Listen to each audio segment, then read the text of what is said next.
Hi, my name's Alex Beyer, and I'm an embedded analyst on Palantir's commercial team in New York with a focus on cyber and network security. I'd like to introduce Mary Quigley, who I work with on one of Palantir's largest commercial cyber deployments. Mary's a member of the financial industry and an expert in data and system security. She's currently creating an enterprise-wide big data solution to identify and predict cyber threats. Prior to her current role, Mary worked at Booz Allen Hamilton as a threat intelligence lead. Please help me welcome Mary Quigley.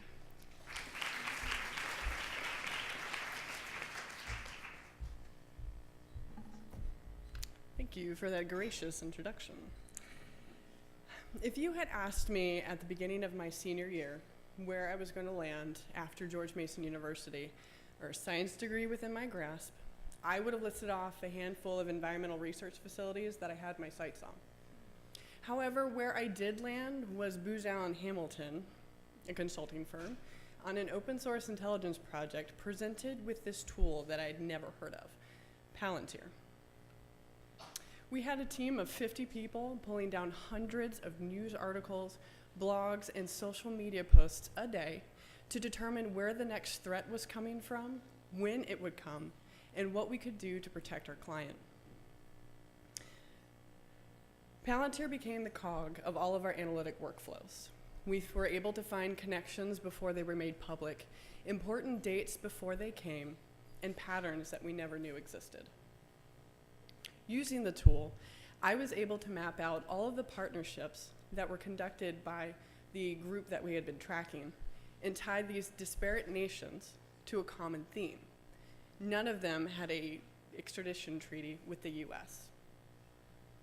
Powered with this information, our group was able to work with the assumption that there was a large-scale effort being planned and that it was one that the US was not going to be happy with.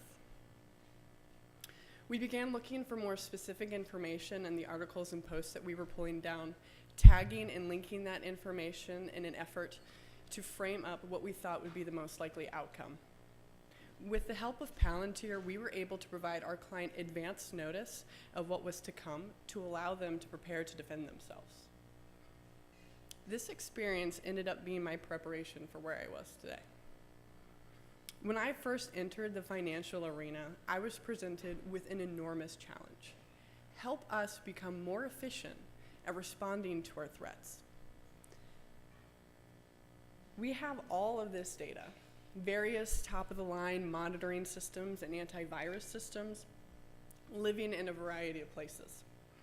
This incongruent locale slows down analysis, forcing our investigators to be provided data or have to investigate where that data lives. This is a common side effect of the big data scene. Too much information and too little time. What we needed was to be able to harvest the relevant data, filter out the noise, and produce actionable items from the resulting analysis. That is when we turned to Palantir. When dealing with big data, everyone's looking for this one-stop shop for any analytic need you could possibly ask for of the mountains of data you have.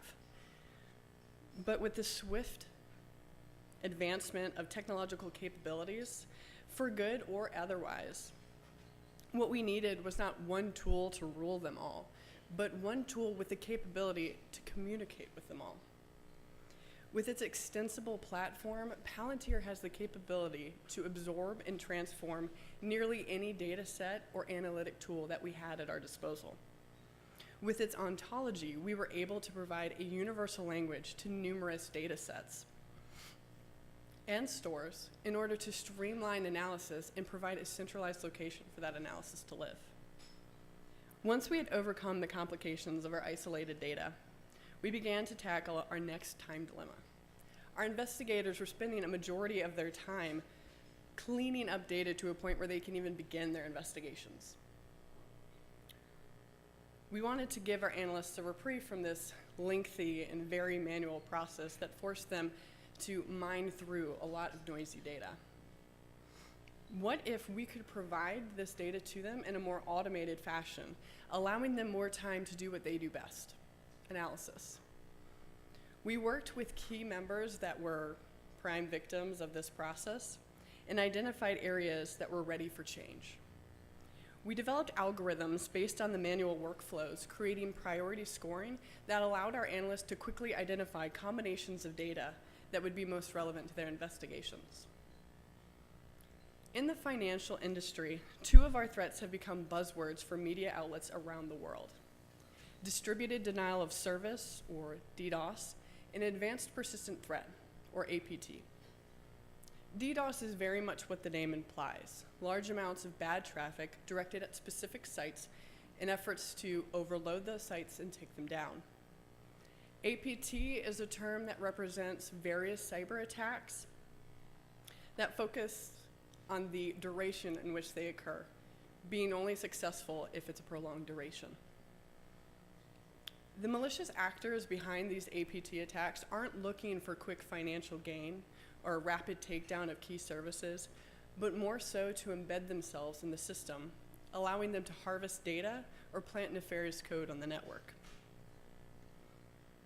We had been able to use Palantir to identify two main concerns with responding to these threats. What else could we throw at it? The time frame enabled to effectively respond to a DDoS is approximately 48 hours. After this time, data becomes stale and leads are lost. Working together with other financial institutions, we began to share carefully selected and non-attributable attack data. This external data, paired with our internal feeds, all within Palantir, allowed us to quickly identify where the commands were being issued from and begin building profiles on them. We've become so adept at this that instead of taking hours or days, we can respond to original attack data within 30 minutes, a structured summary of everything that we know about it. Each piece that is provided from our internal analysts or external partners paints a more complete picture of the attack anatomy, allowing us to quickly adapt and improve our defenses. Now, APT is multifaceted, and therefore our response and mitigation must be also. In general, APT attacks work to compromise machines in the network in order to give themselves an easy way in. This can be done in a number of ways, spear phishing emails being a common example. You know, the type of emails where some Nigerian prince is asking you to launder money into the US. Once compromised, the attacker moves to expand on the original compromised machine, whether that's stealing credentials on the network or planting backdoor Trojans to allow the access to the network to be easy and open. Understanding this nature of the attack allows us to drill down to a specific set of data on which to focus our efforts. Looking at spear phishing campaign emails, which internal associates are being targeted, what access those internal associates have, and then matching that up with suspicious data and network activity, we can create a scoring to rank how indicative the activity is of APT. However, as there are multiple ways to carry out these attacks, this process is constantly evolving. This last year has marked a drastic change in cyber warfare, and not just in the financial industry. We are moving from an environment in which DDoS was a threat that came in force once or twice a year to a state in which we have to fold our response and defense mechanisms into our daily business processes. Our adversaries are getting smarter, faster, and more ruthless. No organization, whether in the public or private sector, can afford to be an island. In order to continue being successful in this fight, we must work together. The movement towards this widespread collaboration is slow but steady. We stand at the forefront using Palantir to support our institution's drive to share early and to share often. We will continue setting up communications with members of our industry, as well as our external partners, in an effort to discover the best path forward. This will be a long uphill battle, but it will be a fight that we're in together.